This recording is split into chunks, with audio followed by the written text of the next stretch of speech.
Hey friends, welcome back to Bible Fun with the Duns. Today, like we said, we're in Joshua chapter 17 and we get to see the inheritance of Joseph's other son, Manasseh. And the funny thing is, it's like actually the tribe of Manasseh has gotten split because some were on the east side of the Jordan River and they thought, this is lovely, as well as a couple of other tribes that liked it, and they said, can we please stay here? And they decided yes, they could stay here as long as they continue to help the rest of the tribes conquer the land and fight against the people inhabiting the promised land. When they needed their help, they had to cross the Jordan and come help. That's right. So we see a split here. All right. Whenever you read through this chapter, there's a couple of things that kind of stand out. I know this is, again, all week, it's going to be these tough chapters. And by the way, we talked about this a little earlier, and I did with some guys at the office today. Sometimes you read the Bible and you're reading through some of these chapters and you almost feel guilty because it's not as interesting as other chapters of the Bible. Like, there's a difference in reading the story of David and Goliath and Shadrach, Meshach, and Abednego and reading through the children of Abiezer were given the Western territory. You know, like there's this, but just remember, the Bible is telling a big story. So imagine your life, okay? Imagine your life. Let's say you live 100 years, and let's say we divided all of those years up into a chapter every decade. Like, chapter 7 may not be as interesting as chapter 3, but chapter 7 does get you to chapter 8. And what's happening is, in the grand story of the Bible, the inheritance of the promised land is leading us to the concept that God not only has a place for his people, but he's going to come visit his people. And then the one who visits his people is going to prepare a place for them. So, like, this is setting up a big story. And it centers around, I think, the family of God. Notice when you read through the first few verses of chapter 17, the number of family words used. So I've just circled these in the first two verses. There's firstborn, father, children, families, children, and then son. Like, those are family words. And if you're reading through the rest of these cities, you're starting to see that as God's putting his family where he wants them, you're starting to notice cracks within the family dynamics. For instance, when you're reading through this, the children of Manasseh could not drive out the inhabitants of the cities because the Canaanites were determined to dwell in that land. And you go, oh, well, I mean, maybe it was a tough battle. Poor old folks, they just couldn't do it. But then it says, and it happened when the children of Israel grew strong, that they put the Canaanites to forced labor, and they did not utterly drive them out. So there was a time when they couldn't, but then there was a time when they could, but they wouldn't. And there are times like that in our lives. We also see these things play out with Joseph and how he treats his family without favoritism. He treats them as all of God's children are precious.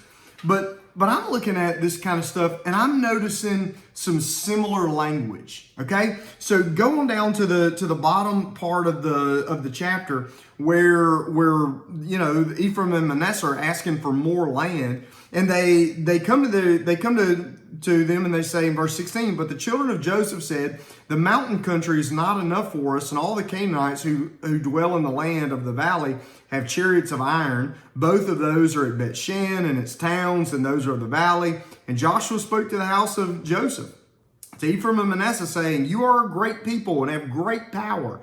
You have not only one lot. He said, but the whole mountain country shall be yours. So here's what's happening. They don't have enough land. So you know what they do? They come to Joshua and they say, you haven't given us enough. God hadn't given us enough of anything. So we need more. Well, look, does God have a plan? Sure, he has a plan. Were they going to have to go out and do it? Yeah. Does God feed the birds of the air? Yeah, but they got to get up and go grab the worms. He doesn't drop them in the nest. So he sends them out. And look, they go get their land. But notice the language they're using. We can't go up there. Those people have big chariots and they're tough and they're strong.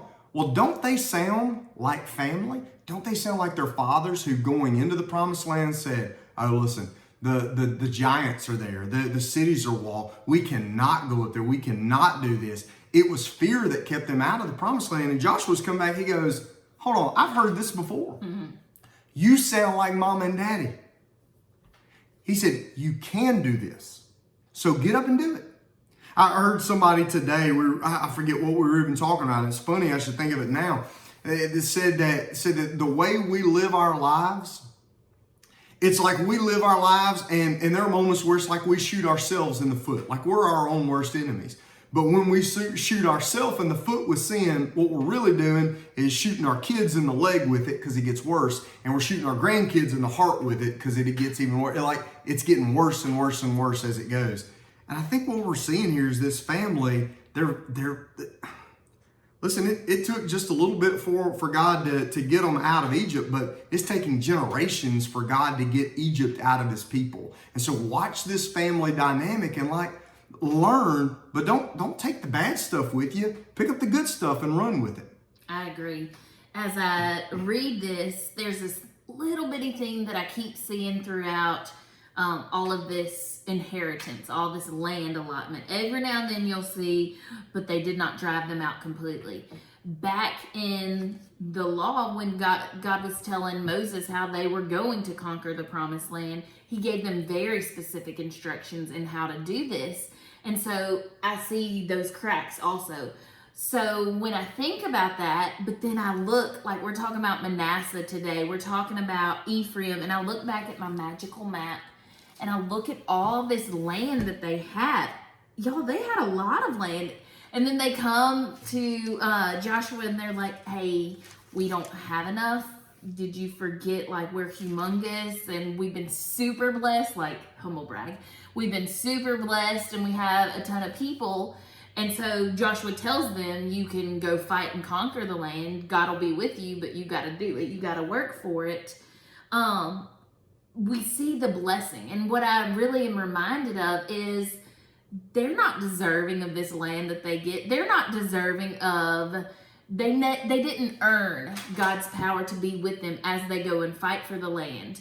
And I'm reminded that we're the same way. All that we get from God, it is all blessing. And so as we read through this, something my Sunday school class talked about,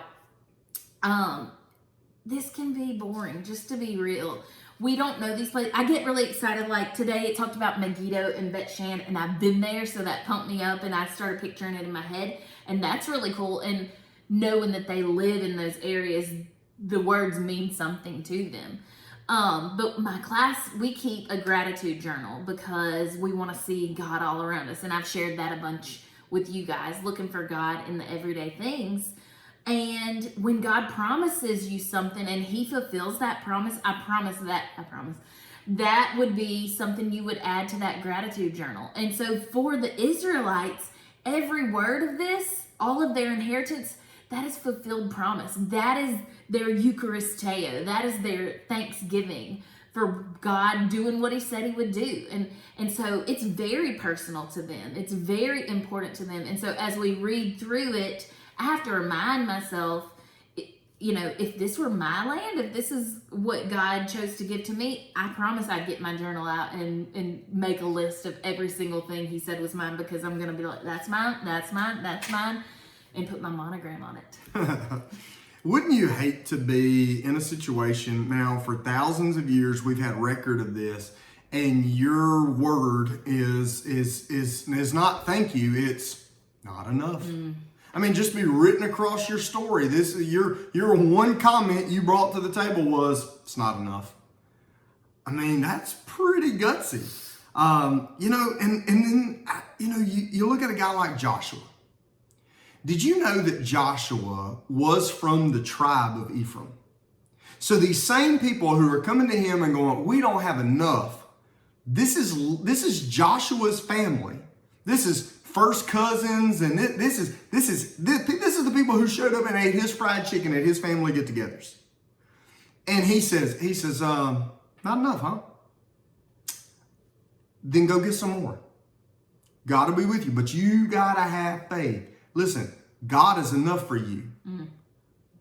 So go in God.